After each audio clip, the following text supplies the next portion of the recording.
morning, another day on the van. I just tidied up some of the pieces from the last couple of days. I had a couple more 1 inch bolts to put in, or I put in 1.5 just because I ran out, so I pulled those and stuck them in. I think the framing is pretty much done to this point. I'm sure I'll find something when I go to put in the material for the ceiling and the walls. But I'll just sort of show you what I've done, the way I've sort of kept it level. I use a nice straight light piece of 1/2 inch. This is pre-finished cabinet material I have. We'll be using it later.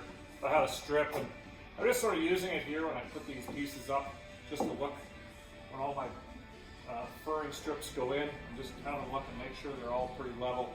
I'm inside 1/8 of an inch, pretty much across here. The same with here. This piece is basically right on the money, and I just kind of follow it all the way down. I do have this piece to go in, but I want to do the insulation.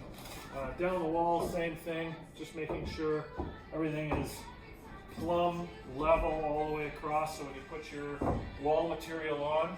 I do have a bump out right here that I'm going to deal with later, as far as there'll be a cabinet there. So I did this all through the ceiling, kept it all very tight through here. This is the way I did my rear piece. So when I put my pieces up, they're going to sit on top of there, and then underneath, underneath the furring strips on the ceiling.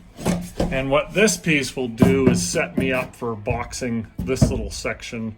Sorry, it'll set me up for boxing this little section in here later on. The other thing I've been looking at, of course, as we go is, checking the angle all the way down there to make sure it's pretty straight all the way through, and it all looks pretty good. And of course our ceiling looks very nice and level all the way across. Our screws are all countersunk in there, and this side looks, so zoom, there we go, this side looks pretty square all the way down. I'm pretty happy with that. But that's sort of where we're at now. My goal today is I need to cut the floor. I know it's going to come in 2 pieces. I'm going to go crossways on the floor. I'll show you that a little bit later, and I want to put these 2 wheel well pieces in. So this is the material here that I'm using. This is 5/8 and 1/2 inch, and this is pre-finished. So the first thing we're going to do is make ourselves a nice old box here. I just flattened it out. I want to make sure my back edge is nice and square like my plywood would be. Let's cut a little strip off. Got a nice clean edge there.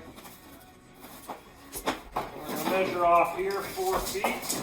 The sheet of plywood's 4 feet.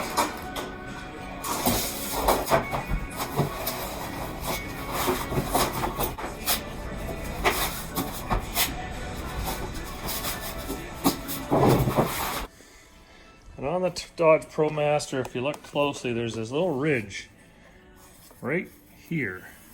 It runs all the way along the back of the van, kind of right up to there. And that's kind of a nice spot to finish your plywood, I think, right there. We'll have to do a little cutout for the corner, then of course around the wheel well and up to the front. And you can see where one of my helpers here is helping. Tulsa, what are you gonna do? Oh, okay. Move the plywood, or move the template. Okay, that's a good idea. That's excellent. Good job. All right, so anyway, back to where we were, which was getting that kind of in the right spot.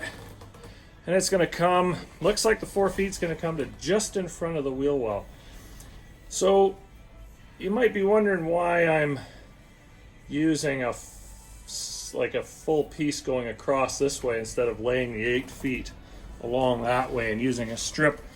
Plywood, actually, if you look at the strands of the material in the plywood, they run along the long ways. So plywood is inherently stable when you're going across the ribs. So if you were building a house and putting sheeting on top of the joists, you would lay the plywood not a lot along the joists, but across the joist, because that's the strongest way the plywood's built. If you turn it the other way, imagine this being a whole sheet and all your grain is running up this way, it has a tendency to curve and cup.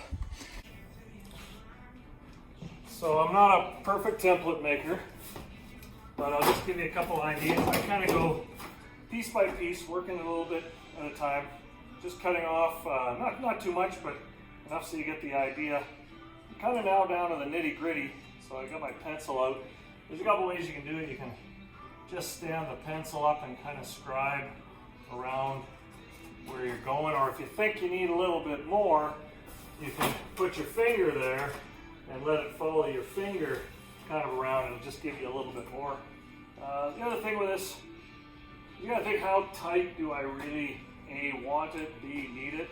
If you've got plywood right up against your metal there, it may have a tendency just to sit there and squeak. I've seen that in the past. So the other thing is ProMaster actually, from here, this rib to the wall actually goes up. So you're not going to end up wanting to get your piece too close to that. Let's see if I can do it by straight edge here, across here. It goes to about there, and then you see it actually rises. I don't know if you can see that. There's about 1/8 of an inch now underneath there. So you kind of want to be back an inch. My tolerance around my wheel well, I'm going to have some sound deadening as well as some insulation. I'll probably use that Reflectex again around there. So I'll probably have at least 1/4 inch, 3/8 of an inch, kind of all over this. And then my panel will go against the wall, and I'm going to build off of it to box in my water tank. So I don't want any of that kind of rubbing in with anything else, but I do want my boxing to sit on top of my plywood. So if I finish up here with a pretty good looking template that's not touching anything, but it finishes out here square, finishes out on this side square, and is within 1/4 inch, I have more than enough material to work with so you don't see the unfinished edge.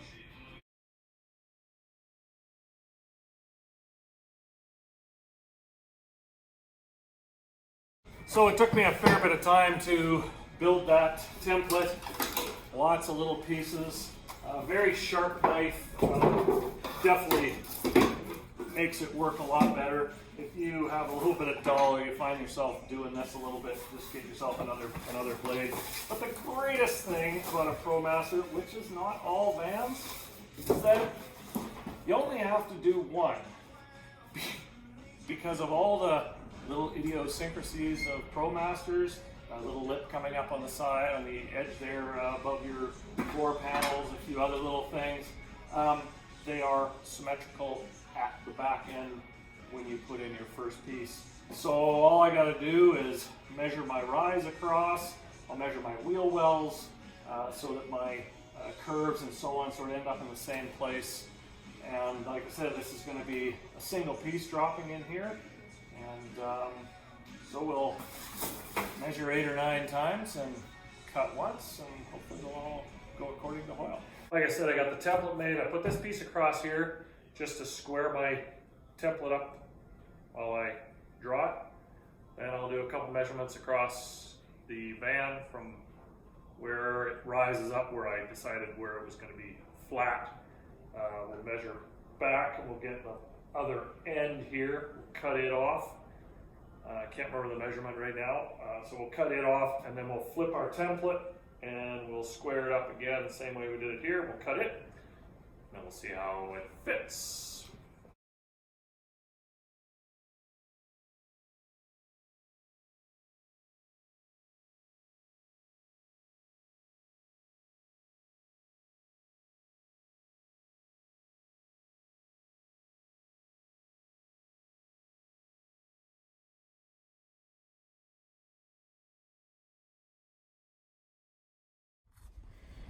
Well, if you can't be good, sometimes you just got to be lucky.